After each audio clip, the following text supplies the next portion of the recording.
저는 17년째 지금 강의를 하고 있는데요. 제가 여러 군데에서 강의를 하고 있지만은 가장 긴장감이 큰 곳이 여기예요. 늘 합격과 불합격에 그런 긴장감이 있어서 여기가 제일 살벌합니다. 더군다나 이게 중간고사가 아니고 평생 직업을 위한 그런 시험이다 보니까 훨씬 더 긴장감이 크죠. 그래서 이제 학원에서 강의하다 보면 이 불합격에 대한 두려움, 이것 때문에 큰 스트레스를 받고 있는 학생들을 많이 만나요. 시험 점수가 잘 나오지 않아서 불안해졌는데 그 불안함 때문에 공부가 더 안 되는 악순환을 겪죠. 그래서 이제 너무 답답하면 이제 저에게 상담으로 오는 거예요. 네, 여러분 불안 자체가 잘못된 건 아닙니다. 적당한 불안은 오히려 수험 생활을 나태하지 않게 만들고 또 정신을 고양시키는 이런 게 있기 때문에 불안 자체가 나쁜 건 아니에요. 근데 이제 불안의 수준이 있는 거죠. 불안이 적정 수준을 넘어서게 되면 그때는 그 불안감 때문에 공부가 더 이상 진행되지 않습니다. 특히 이제 시험 날짜가 이제 다가오게 되고 그러면 더 그렇고, 시험 날짜가 꽤 많이 남았는데도 또 계속 이런 분들도 있어요. 아주 불안감이 특별히 더 큰 분들이 있습니다. 어릴 적에 이제 폭행을 좀 당했던 분들이나 그 학대를 당했던 분들, 특별히 가장 믿었던 분들, 특별히 뭐 부모님이라든가 선생님이라든가 이런 분들로부터 이제 학대를 많이 당했던 분들은 그 현상이 좀 더 심해요. 왜냐면 이제 그분들은 아주 어릴 때부터 세상이라는 것은 안전하지 않은 곳이라고 여기고 있기 때문에 몸의 그 위험중추, 위기중추가 과도하게 발달되어 있어요. 그래서 약간의 자극만 오더라도 크게 반응을 하죠. 근데 이 불안감을 처리하는 데 있어서 이 크리스천 학생과 다른 학생은 차이가 많이 나는 것 같아요. 크리스천은요, 예수님께서 십자가에서 우리의 죄값을 대신 치르셔서 우리의 죄가 용서되었음을 믿는 사람들이고, 또 예수님께서 대신 채찍질 당하심으로 우리의 병이 나았다는 걸 믿는 사람들입니다. 그래서 예수님을 제대로 만나시면요, 그 정신적인 학대나 신체적인 폭행 등으로 생긴 그 상처들, 병원에서도 못 고치는 거 교회 와서 회복되잖아요. 그래서 회복의 경험을 한 크리스천들은요, 그 위기중추가, 위험중추가 일반적인 사람들에 비해서 과도하게 작동하지 않습니다. 그래서 불안감 때문에, 불안감 느끼면 뇌기능이 확 떨어져요. 불안감 때문에 뇌기능이 떨어지는 일도 그만큼 적을 수밖에 없어요. 상처의 회복, 치유, 이런 경험 때문에 공부하기에 크리스천이 훨씬 더 유리한 상황에 있다고요. 또 크리스천은 하나님께서 자신을 보호해 주실 것을 믿는 사람들입니다. 하나님에 대한 절대적인 신뢰를 가지고 있다면 불안과 두려움, 걱정과 염려는 크게 줄어들게 돼요. 여기서부터도 벌써 공부하기에 좋은 여건이 있는 거예요. 저는 가정의 파탄의 위기와 인간관계의 단절과 재정적인 몰락과 권리와 명예의 상실과 극도의 수치심과 가족의 장애와 죽음, 이런 것들을 경험하며 살아왔는데요. 그러나 이제 그때마다 하나님께서는 저를 위기에서 항상 건져내셨어요. 그 시편의 말씀처럼 하나님의 천사가 저를 둘러진치고 건져내시는 것 같았어요. 그런 과정 거치면서 하나님에 대한 그 임영우의 신뢰는 더욱더 커져갔고, 그만큼 마음의 평강도 커졌습니다. 하나님께서 나를 보호하신다, 이런 믿음이 커져서 이 마음의 안정이 생기면요, 이 뇌도 정상적으로 작동을 하게 되는 거예요. 공부할 때 뇌가 정상적으로 일한다는 것은요, 뇌가 뭐 암기나 이해를 돕는 것뿐만이 아니라 남들은 생각하지도 못하는 창의적인 학습 방법을 생각나게 할 정도로 활발하게 일한다는 거예요. 우리의 뇌가요, 여러분 활발하게 일하고 있지 않아요, 보통 때. 마음이 아주 편하고 우리 흔히 얘기하는 행복감이 있을 때 뇌가 활발하게 활동하거든요. 근데 우리는 불안 속에, 두려움 속에, 짜증 속에 뇌가 제대로 정상적으로 활동하지 못하는 감정 상태로 지금 계속 있어요. 그럼 무슨 공부가 되겠어요? 근데 크리스천들은 그런 면에서 좀 더 유리하다는 거예요. 합격과 불합격으로 결론이 나는 이 긴장된 수험생활 속에서 혼자 불안해하면서 그 산소가 부족한 뇌로 혼자 고생하지 마시고 하나님께서 보호하실 것이라는 절대적인 신뢰를 바탕으로 안정감 속에서 생각이 펑펑 솟아나는 그런 공부하시기 바랍니다. 혹여 여기서 합격하지 못한다 하더라도 하나님께서 절대로 굶기지 않으세요. 그 믿음 갖고 공부하세요. 위기의 순간마다 저를 지켜주셨던 하나님의 천사들이 여러분을 눈동자처럼 지키실 것입니다. 학원에서 학생들 가르치다 보면요, 제법 열심히 공부하던 어떤 학생, 그럼 제가 좀 보거든요. 이렇게 눈여겨보고 있어요. 근데 그 친구가 어느 날 갑자기 어느 시기부터 의욕이 하나도 없는 거예요. 그래가지고는 그렇게 공부 열심히 하던 친구가 갑자기 졸기 시작하는 경우가 있어요. 지각도 자주 하고 그래요. 위험 신호인데요. 빨간불 켜진 거예요. 그런 학생이 발견되면 제가 먼저 이제 상담 신청을 합니다. 제가 상담 신청을 해요. 상담을 해드리겠습니다. 그래서 이제 대화를 해보면은, 와, 이 친구가요, 공부 대신 다른 걸로 자기를 위로하고 있는 경우가 많아요. 가장 흔한 현상은 뭐냐면요, 밤에 영화나 드라마 시리즈 보는 거예요. 근데 이제 제가 눈여겨보고 있던 한 수험생이 있었거든요. 근데 그 친구에게 딱 그 증상이 나타나고 있는 거예요. 그래서 제가 이제 불렀죠. 밤새 영화를 보고 있대요. 시험도 얼마 안 남았을 때였었거든요. 그래서 제가 물었습니다. 영화 보는 거 재밌었니? 그랬더니 그 친구가 뭐냐면, 재미는 뭐 있었던 것 같아요. 또 재미는 있었대. 그래서 제가 그래, 이상했어요. 그래서 제가 그랬죠. 너 그거 재밌어서 본 거 아니지? 그때 그 친구가 뭐냐면, 재미있었다니까요? 재미있었대. 그래서 제가 그랬어요. 너 시험 안 될 것 같지? 그래서 이제 그 학생이 막 이제 울기 시작을 하더라고요. 사실 그 학생은요, 영화 보고 싶어서 본 게 아니에요. 그 학생 지방 친구였는데, 여기 이제 올라오면서 공부하려고 왔거든요. 정말로 하고 싶었던 건 공부였는데, 공무원 시험 준비하다 보니까 이게 생각보다 어려운 거예요. 그래서 이제 각 과목별로 여러 군데 포기하고 나니까 이게 도미노 무너지듯이 쭉 해서 전체적으로 많은 것들이 무너져서 이제 완전히 포기해야 하나? 뭐 이런 상황에까지 이른 거예요. 그래서 공부하는 게 점점 재미가 없어지고 그러다 보니까 이제 공부가 이제 고역이 된 거예요. 아주 괴로운 일이 된 거예요. 그래서 공부가 재미없으니까 사는 거가 재미없는 거예요. 지금 공부하는 것밖에 안 하고 있는데 그게 재미없으니까 이 삶 자체가 재미가 없는 거예요. 그러다 보니까 마음의 빈 공간을 사람은 그 잘 못 견디거든요. 그러니까 그걸 갖다 뭐라도 채워 넣어야 되는데, 그러니까 밤새 영화 보기, 뭐 그걸로 이제 채워 놓고 있는 거예요. 현실의 벽 앞에서 삶의 재미를 잃어버린 이런 학생들이 상담을 마치고 나가면요, 저도 그 마음이 먹먹해지고 그래가지고 한참 울어요, 제가. 처음엔 이제 이렇게 마음의 허한 공간을 공부 아닌 걸로 이렇게 채우다 보면 그게 언젠가는요, 또 습관이 되는 경우가 있어요. 그래서 심지어는 중독 상태까지 가는 친구들도 봤습니다. 이게 바로 죄라는 거예요. 이게 죄가 우리의 삶을 파괴하는 과정이에요. 처음에는 대안으로서 영화라도 한번 볼까? 그러다 이게 몇 번 더 보면 습관이 되는데 나중에 그것을 통제할 수 없는 중독 상태까지 그렇게 가게 되는 거예요. 포기와 불안만큼이나 우리의 공부에 방해를 하는 게 바로 죄입니다. 로마서는 사람이 선을 행하려고 해도 선은 행하지 못하고 도리어 원하지 않는 악을 행하게 되는데 그것은 사람 속에 있는 죄가 그렇게 악을 행하게 한다고 말합니다. 이건요, 사람이 곧 죄성을 가지고 태어난다는 뜻이에요.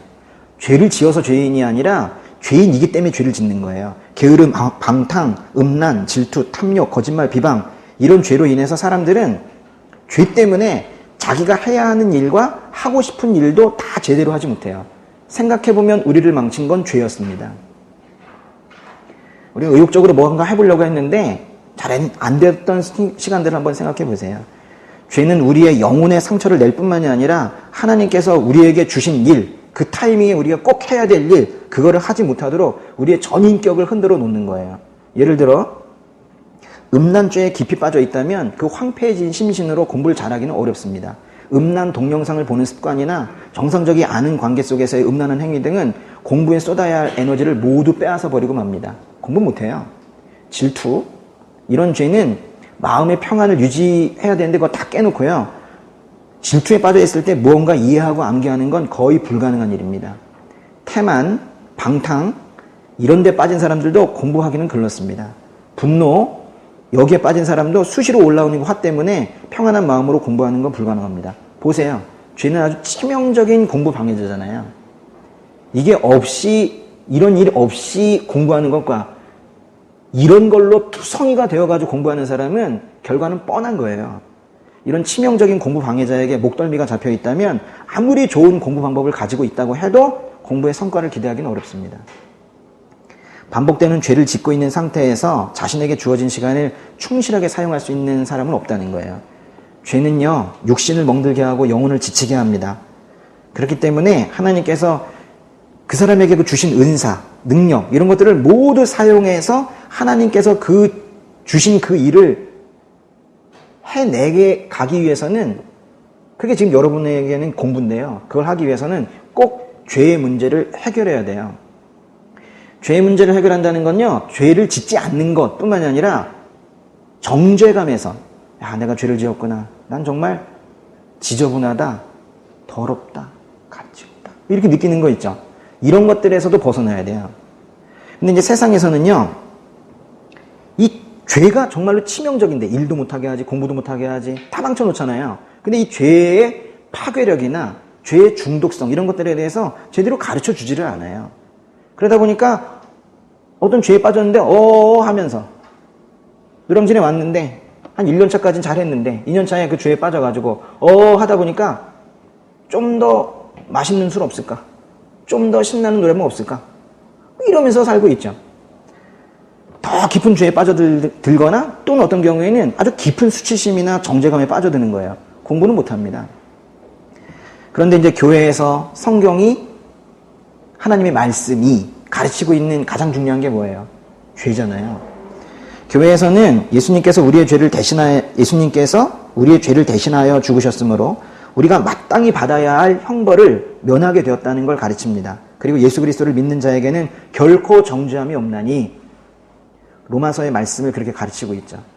이거 보세요. 공부의 가장 큰 방해자는 죄인데 세상은 손도 못 대고 있는 죄의 문제를 크리스천은 늘 다루고 있고요. 더 정확하게 말하면 크리스천은 죄의 문제를 해결하는 사람들이에요.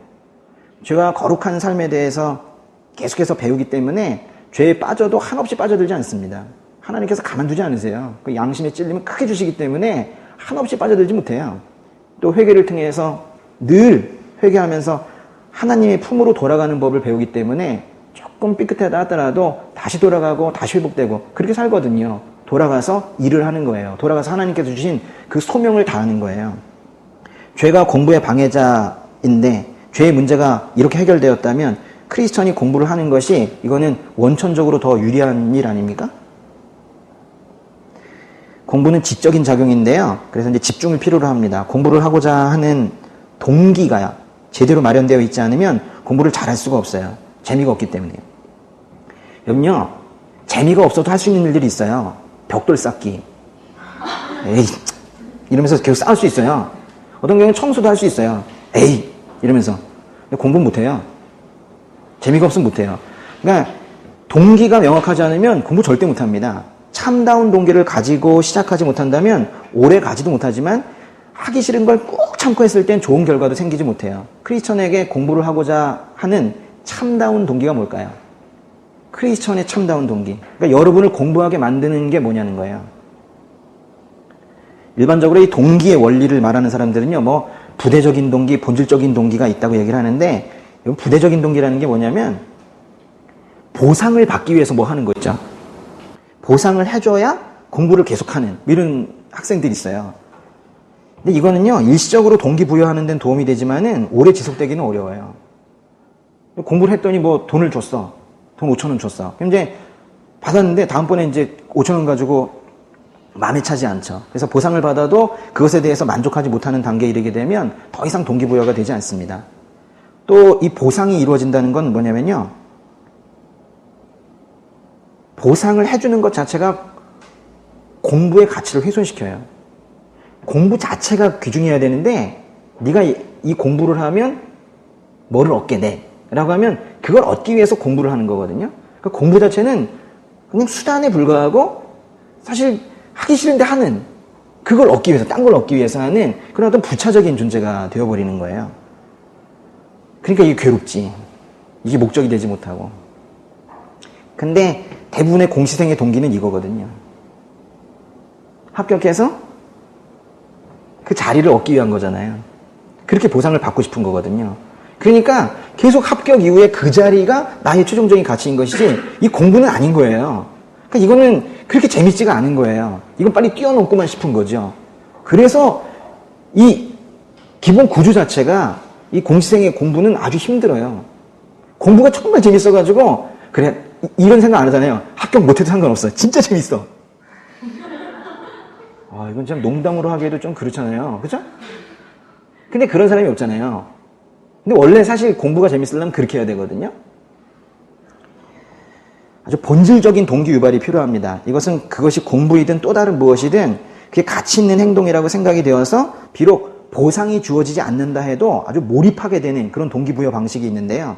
그러니까 말하자면 이제 인생을 걸고 할 만큼의 어떤 큰 가치가 있는 일을 찾으면 본질적인 동기 유발이 가능합니다. 저는 찾았어요. 그러나 안타깝게도 이 시대의 청년들에게서는 자신의 전 인생을 걸고 어떤 일에 집중하는 것을 찾아보기 어렵습니다. 여러분은 그 목숨 걸고 추구하며 전 인생을 걸고 배우고 싶은 뭐 그런 가치가 있어요? 그러니까 이 본질적인 동기부여 방식에 대해서 보면은 그 안에 내적인 만족감이 있는 건데요. 그러니까 다른 보상이 전혀 필요 없어. 그냥 이 공부하는 것 자체가 좋아가지고 아 좋다 뭐 이런 느낌이 있는 거예요. 이럴 때는요 다른 사람이 알아주지 않아도 어떤 보상이 없어도 사람들이 칭찬이나 인정 안 해줘도 그냥 그 공부를 계속합니다. 이게 이제 공부를 스스로 하게 만드는 아주 좋은 동기예요. 크리스천이건 아니건 모두 가질 수 있는 동기예요. 그런데요 이런 내적인 만족감보다 더 크고 더 힘있는 그런 동기부여 방식이 있어요. 이건 아주 강력한 건데요. 근데 이제 문제는 이거는 크리스천만 가질 수 있는 동기예요. 크리스천만 가질 수 있는 공부의 동기. 그걸 뭐라고 하냐면요. 내적인 기쁨이라고 그래요. 뭐라고요? 내적인 기쁨. 내적인 만족감이라는 게 자신의 그 세계 안에서 스스로 만족을 찾은 것이라면 내적인 기쁨은 하나님과 나와의 관계에서 찾는 건데요. 뭐 이런 거예요. 공부를 하다가 와 재밌다. 이거 정말 재밌다. 지식을 얻는다는 게 이런 거구나. 이러면서 스스로 만족하면 그거는 다른 사람들도 다 느낄 수 있는 내적인 만족감이에요. 그런데 내적인 기쁨이라는 건요 이거예요. 내가 지금 하고 있는 이 공부는 하나님께서 허락하신 것이고 그러니까 내가 순종하는 마음으로 열심히 하자. 공부할 수 있는 시간과 공간 모든 여건을 만들어 주신 것에 감사하자. 뭐 이런 태도로 공부하는 과정에서 공부하라고 하셨으니까 공부한다는 그 작은 순종 그래도 이 순종한 나의 모습을 보고 주님께서 기뻐하셨겠지? 나의 이 순종이 나의 죄인을 기쁘게 해드렸다는 그런 마음 상태. 그걸 내적인 기쁨이라고 하는 거예요. 그냥 공부하라고 했는데 여러분이 공부를 하고 있는 모습 때문에 예수님께서 여러분으로 인해 그냥 이렇게 웃으셨다는 느낌? 그냥 공부하라고 했는데 그걸 소명으로 생각하고 공부를 했는데 예수님께서 고개를 끄덕거리셨다는 그런 느낌? 또 그런 나의 작은 순종이지만 그 순종하는 모습에 예수님께서 이렇게 엄지척 이렇게 하고 계셨다는 그런 느낌? 영어로 well done 뭐 이렇게 하셨다는 느낌? 그때 이제 솟아오르는 그 감격이 그런 걸 우리가 바로 내적인 기쁨이라고 하는 거예요. 나의 구주, 나의 왕이시며 나의 대장이신 예수님께서 나로 인해 웃으셨다는 그 확인만으로도 크리스천들은요 날아갈 듯 기뻐서 공부건 일이건 아주 힘차게 합니다. 이런 내적인 기쁨, 이게 바로 모든 동기 중에 최고의 거예요. 근데 이거를 크리스천이 아닌 사람들은 전혀 가질 수가 없단 말이에요. 사실은 공부뿐만이 아니라 이 내적인 기쁨 이거는 우리 인생의 모든 것이 이 동기에 호소하며 우리가 나아가야 되는 거예요. 여러분이요 책을 펴고 뭔가를 암기하고 있는 얼핏 보면 별것 아닌 것 같은 그 과정, 그 시간도 주님께서 쓰실 수 있는 내가 되기 위한 과정이다 라는 걸 깨닫는 게 중요합니다. 여러분이 암기하고 있는 별것 아닌 것 같은 그 시간, 영어 단어 막 줄줄줄 외우고 있는 그 시간이 주님께서 여러분을 쓰시기 위해서 만들어가고 있는 과정이라는 걸 깨닫는 게 중요하다고요. 한 크리스천 학생이 이렇게 묻더라고요. 자신은 집중력도 떨어지고 끈기도 없는데 어떻게 해야 되냐요. 답답했습니다. 집중력도 없대. 끈기도 없대. 근데 제가 이제 좀 전에 말씀드린 그런 내적인 기쁨이 있다면 공부를 끈기 있게 할 수 있어요. 누가 뭐라 하지 않아도 해요. 예. 하나 더 말씀을 드리자면 또 어떤 때 집중력 있게 끈기 있게 되냐면요. 이것도 크리스천에게만 적용이 되는 건데 그건 바로 어떤 일을 할 때, 어떤 공부를 할 때 끝까지 할 수 있다. 끈기 있게 할 수 있다. 바로 다른 사람을 위해서 할 때예요. 공부의 목적이 나에게 있다면 예수 믿는 사람들은 금방 재미가 없어져요. 그 사람이 제대로 믿는 사람이라면 다른 자기 위해서 뭐 하고 있을 때는요, 별로 재미가 없어요. 예수님은 다른 사람들을 위해서 자신의 몸을 버리셨거든요. 그런데 어떻게 예수님을 따르는 크리스천이 자기를 위해서 공부하고 자기를 위해서 일하겠어요? 자신의 유익을 위해서 무엇인가 하기 시작하면 그 시작할 때부터 벌써 재미가 없어요. 희생과 섬김, 이게 크리스천의 기본 덕목인데 예수의 영을 품고 사는 크리스천이 이 기본 덕목에 맞지 않게 어떤 행동을 하고 있다면 크리스천의 본성상 본질상 재미도 기쁨도 보람도 못 느껴요. 금방 재미없어져요. 전 그렇습니다. 저의 삶을 돌아보면 저를 많이 지치게 했던 것들은 모두 다 저를 위해서 한 일이었어요. 자기만을 위해서 하는 일은 우선 보람이 적고요. 자기가 그 결과를 모두 책임지다 보니까 빨리 지치고 어차피 자기 중심적인 것이었기 때문에 뭐 중도에 포기하는 것도 쉬워져요. 어차피 손에 든 거 내가 나는 거니까. 그래서 자기만을 위해서 하는 일들은 기대감으로 시작했다가 우울함으로 끝나는 경우가 많아요. 저의 경우를 보면 제가 하는 어떤 일들, 예를 들면 뭐 설교나 강의 뭐 이런 것들은요, 그런 일들이 성도들을 위하고 우리 학생들을 위한 것이고 또 다른 이웃들을 위한 것이었을 때 하나님께서 늘 힘을 주시고 지치지 않게 하시고 그랬었던 것 같아요.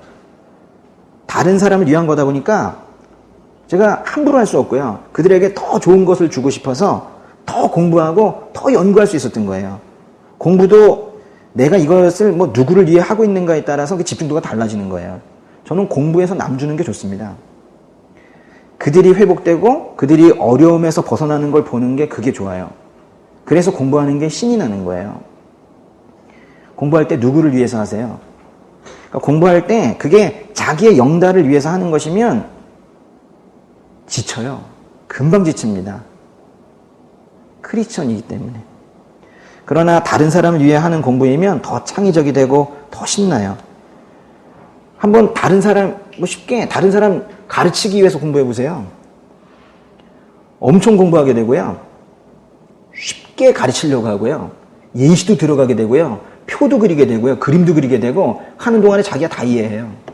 전 여러분 가르치면서 한국사를 잘하게 됐어요. 또 이 시험을 합격을 해서 앞으로 섬기게 될 사람들, 아르직은 얼굴을 모르지만은 이 시험 합격해서 앞으로 도와주게 될 사람들, 그런 사람들 생각해 보세요. 여러분 그러면요 안 지칩니다. 네? 끈기 있게 이렇게 할 수가 있어요. 그렇게 사는 게 크리스천이에요. 그래서 크리스천이 많으면 세상이 밝아지는 거예요. 저는 수업 중에 의문형으로 공부하라는 말을 많이 하는데요. 그래야지 공부가 재밌거든요. 공부가 하나의 게임이 되고 생기가 있습니다. 그리고 이제 그렇게 물어보고 답을 해야 자신이 정말 아는 것과 모르는 것이 구분이 돼요. 이건 공부에 있어서 아주 본질적인 부분 중에 하나인데요. 어쩌면 이제 공부라는 것 자체가 결국 의문에 답하는 거 아니겠습니까? 뭔가 알아내는 거니까요.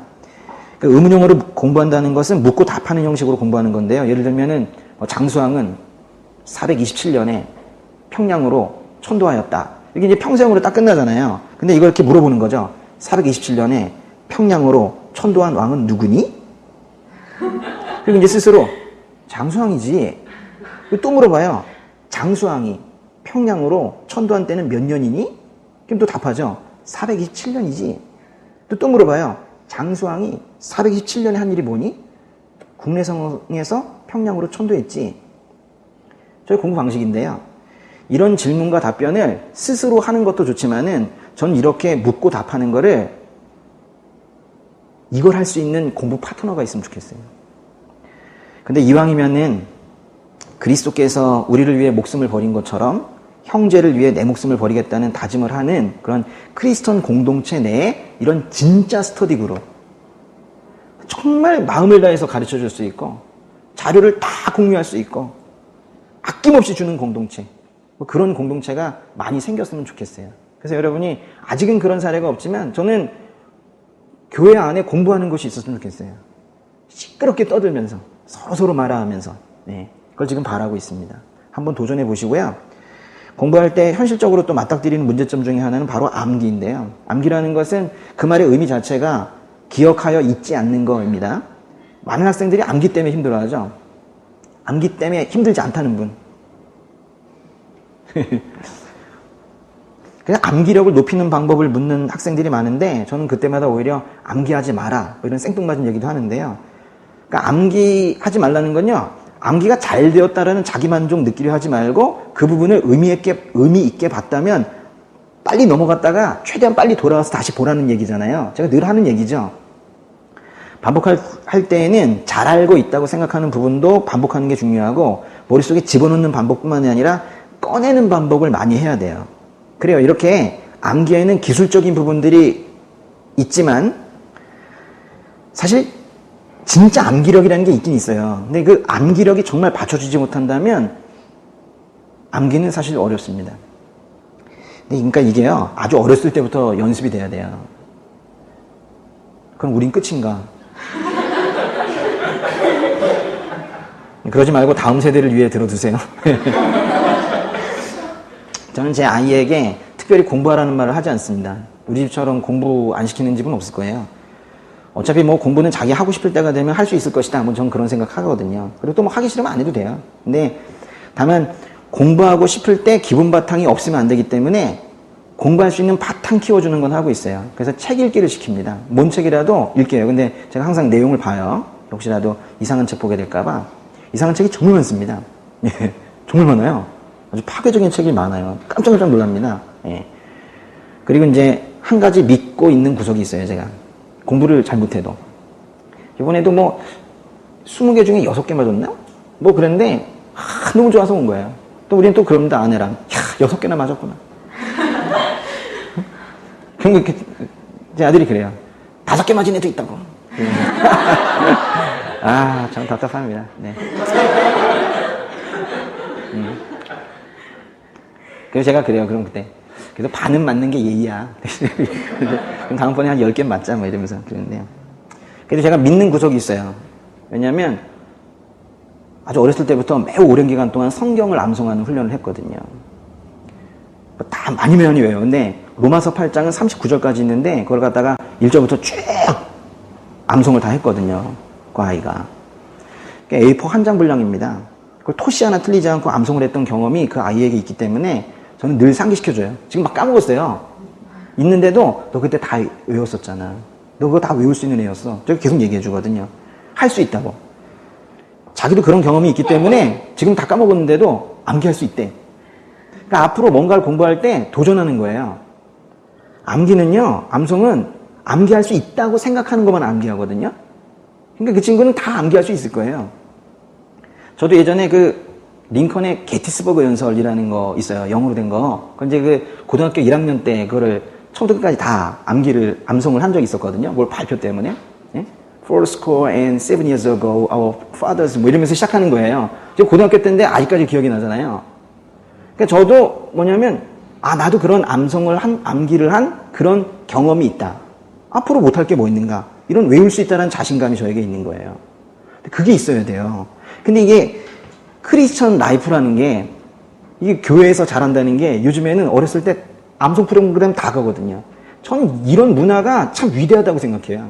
그러니까 얘네들은 할 수 있어요. 그래서 어릴 적부터 성경 암송하고 있는 크리스천 학생들의 삶은 이후에 이제 많은 자신감을 거기서 이제 갖게 되는 겁니다. 또 집중력에 대해서도 좀 살펴보면요. 집중이 어려운 분들은 무엇이 자신의 집중을 방해하는지 점검해 봐야 돼요. 결국 집중은 그냥 하고 싶은데 안 되는 거거든요. 무엇보다도 그 집중을 방해하는 감정이 있는지 잘 봐야 되는데요. 책을 펴놓고 있기는 한데 공연히 자신을 멍하게 만드는 무언가가 있는지 생각해 보셔야 돼요. 그건 여러 가지가 있을 수 있어요. 아픔, 슬픔, 고통만 많이 있을 수 있는데 그 중에 꼭 여러분이 짚어보셨으면 좋겠는 게 상실감이라는 게 있어요. 아끼던 물건을 잃어버린 기억도 사람을 힘들게 합니다. 여러분 지갑 하나 잃어버려도 힘들죠. 마음이 정말 힘듭니다. 근데 그 지갑에 돈이 들어서가 아니라 그 지갑이 혹시라도 사랑하는 사람이 선물했던 지갑이거나 또는 돌아가신 어머니가 주신 지갑이거나 만약에 이랬다면은 그것만으로도 큰 상실감을 느끼고 그거 오랫동안 치유가 안 됩니다. 저는 고등학교 때 아버지께서 처음으로 사주신 좋은 자전거를 아파트 단지에서 첫날 도난을 당했어요. 그래서 제가 그 아픔이 치유되지 못하고 한참을 갔던 적이 있었습니다. 얼마나 힘든지. 이렇게 물건을 잃어버려도 마음이 아픈데 만약에 사랑하는 사람을 잃었다면 그 상실감은 이루 말할 수가 없죠. 뭐 남자친구, 여자친구가 떠나간 상실감, 친구가 결별한 상실감 뿐만이 아니라 부모님 돌아가신 거, 또는 뭐 형제가 죽은 거, 또는 뭐 자식이 죽은 건 더 말할 것도 없고, 이런 가족을 잃은 상실감, 이런 것들은 쉽게 이제 치유되지 못하고 가는데요. 이런 것들 중에 이제 상당 부분이 되게 치유되지 못한 상태로 그렇게 살아가는 거예요. 시간이 해결해 주겠지. 안 됩니다. 거기에서 문제가 터져요. 시간이 해결해 주는 게 아니라 저 속에 깊이 들어가서 그 속에 그냥 남아있는 거예요. 그러니까 시간이 많이 흘러도 상실감이 쉽게 사라지지 않습니다. 이런 상실감을 가진 상태에서 공부에 들어간 거예요, 여러분이. 그렇게 이제 하다 보면 원인은 잘 몰라는 게 저 깊은 곳에 있기 때문에 그 상실감이, 그 아픔이 치유되지 않고 저기 있어요. 더군다나 이제 그 상실에 또 자기의 책임이 있다라고 느끼는 사람들도 꽤 많이 있고요. 그래가지고 그게 있는데, 그러다 보면은 자기도 모르게 그냥 공부를 하고 있는데 독서실에서 갑자기 멍하니 뭐 이렇게 있는 시간들이 있는 거예요. 또 갑자기 쭉 그냥 이유 모를 눈물이 이게 쭉 흘러내리고 그래요. 그러니까 그 상태는요, 공부도 뭐 못하고 다른 일들도 정상적으로 해나가기가 쉽지 않습니다. 그러니까 크고 작은 정도의 차이가 있지만은 대부분의 사람들은 저마다의 상실감을 가지고 살아가는데요. 교회에서 또 이런 것들을 또 해결이라는 표현은 좀 그렇지만은 이런 것들을 돕고 있어요. 교회에 보면요, 회복 프로그램들이 참 많이 있습니다. 갈 수 있잖아요. 또 무엇보다도 예배가 있잖아요. 잘 드린 예배 하나는 인생을 바꿔놓습니다. 그러니까요, 교회에는 얼마나 많은 회복의 기회가 있어요. 회복만 되면 공부하거든요. 왜냐면 공부하고 싶기 때문에. 제가 크리스천 공부법을 이야기하는 게 우기는 겁니까? 아닌 것 같죠? 달라요. 이게 다르단 말이에요. 많은 회복의 기회가 있어요. 오늘이 그 날 중에 하나이길 바랍니다. 마지막으로 한 말씀 더 드리자면은, 크리스천이 공부를 하는데 유리한 이유가 또 있는데요. 머릿속이 불평으로 가득 차 있지 않고 감사로 가득 차 있죠. 여러분, 감사는요, 자신이 무엇인가를 공급해준 분에게 드리는 언어적 의사표현을 뛰어넘어서 이게 강력한 영적 무기예요. 특별히 그게 하나님께 드리는 감사는요, 이게 그냥 언어가 아니에요. 영적 무기예요. 수사적인 표현이 아닙니다. 진짜예요. 무기예요, 무기. 현재 공부를 할 수 있다는 여건이, 할 수 있는 여건이 주어졌다는 것만으로도 감사하세요. 제가 이 말을 크리스천이 아닌 학생들에게도 자주 하지만은, 말은 했으나 감사가 정말 그들의 삶에서 적용되는지는 모르겠습니다. 그러나 크리스천 학생들은 현재 감사하지 않으면 안 돼요. 왜냐하면 감사해야 할 이유가 너무 충분하기 때문에. 죄를 용서받았고 구원을 받아서 영생을 얻었는데 뭘 바래요? 뭘 더 바래요? 그냥 그저 감사하세요. 그러니까 하나님께 늘 감사하시라고. 생명 주신 거, 구원 주신 거, 공동체 주신 거, 그리고 소명 주신 거, 늘 감사하세요. 그러다 보면은 이제 영적 갑옷이 생겨요. 이 몸에 뭐 이렇게 갑옷이 생긴다니까요. 이게 얼마나 단단한지요. 사탄 마귀들이 아무리 창을 찔러도 들어가지 못합니다. 그래서 유혹받지 않고 그렇게 담담하게 이렇게 살아갈 수가 있는 거예요. 여러분요, 딱 3개월만 감사일지 써보세요. 3개월만, 길게도 쓰지 않아도 돼요. 3-4문장 정도로. 3개월만 딱 써보세요. 하나님 모르는 사람들은 잘 못 써요. 왜냐면은, 감사합니다 그런데 감사를 받을 분이 없거든요. 그러면 사람밖에 없는데 감사할 사람이, 하루 종일 보니까 자기한테 잘해준 사람이 없어. 뭘 감사하겠어요? 얼마나 다른 삶인지 아세요, 이게? 크리스천은 이게 감사를 들으실 분이 있다라는 거. 나의 감사의 기도를 들으실 분이 있다는 게, 이게 그것 자체가 얼마나 감사한 거예요. 하나님 오늘 수업 듣게 해주셔서 감사합니다. 하나님 오늘 진도 잘 나가게 해주셔서 감사합니다. 하나님 저 오늘 여러 가지로 힘들었는데 마음 무너지지 않게 지켜주셔서 감사합니다. 하나님 오늘도 먹을 양식 주셔서 감사합니다. 하나님 제가 공부한다고 챙기지 못하고 있는 부모님과 가족들 하나님께서 보살펴 주시니 참 감사합니다. 이렇게 끊임없이 감사의 기도가 흘러나올 때 이 안에 성령님이 이게 웃으세요. 기쁘셔서. 그럼 또 공부가 되는 거예요. 그리고 힘 주시고 감사일지 꾸준히 섰을 때 한 3개월만 쓰시라니까요. 그럼 이 가슴팍에요. 뭔가 불같이 뜨거운 것이 자리 잡아요. 제가 왜 불같이 뜨거운 것이라고 얘기하냐면 제가 경험을 했기 때문에 그래요. 그 웬만한 영적 공격에도 끄떡도 안 하는 자기를 발견하게 될 거예요. 그때 정말 공부할 수 있는 그런 상태가 돼요. 여기 감사가 꽉 차 있잖아요. 나중에는요, 넘어진 것도 감사해요. 징계받은 것도 감사해요. 제가 그러더라니까요.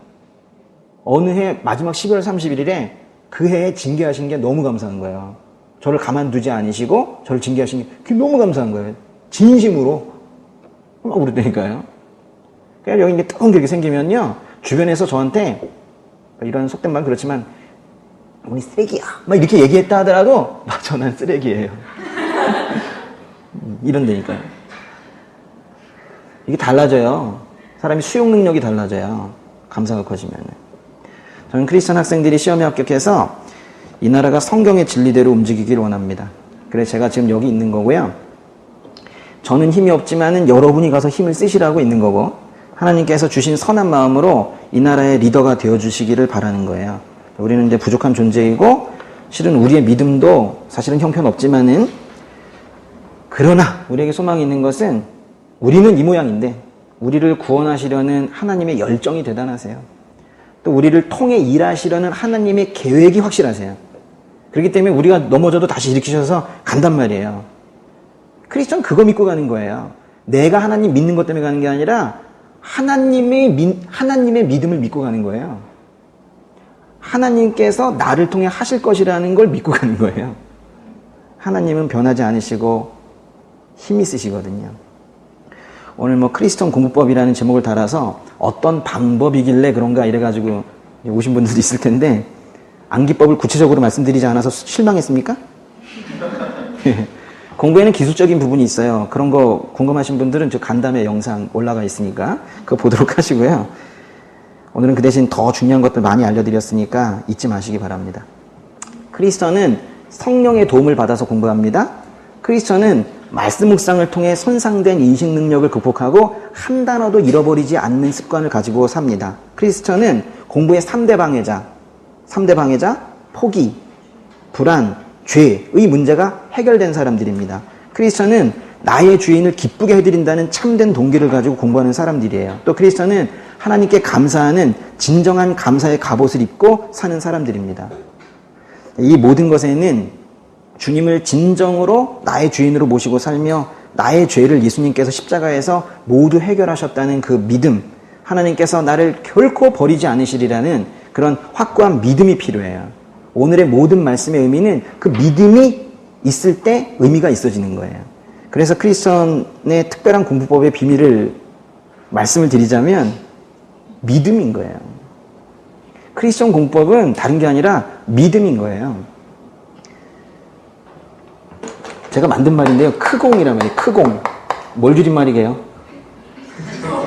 크리스천 공부법. 크리스천 공부법. 근데 또 다른 의미가 있어요. 크리스천 공시생이 되어서 크리스천 공무원이 되시길 바라요. 이 기간 동안에 성적도 크공, 믿음도 크공, 특별히 하나님과의 관계가 완전히 회복되시기 바랍니다.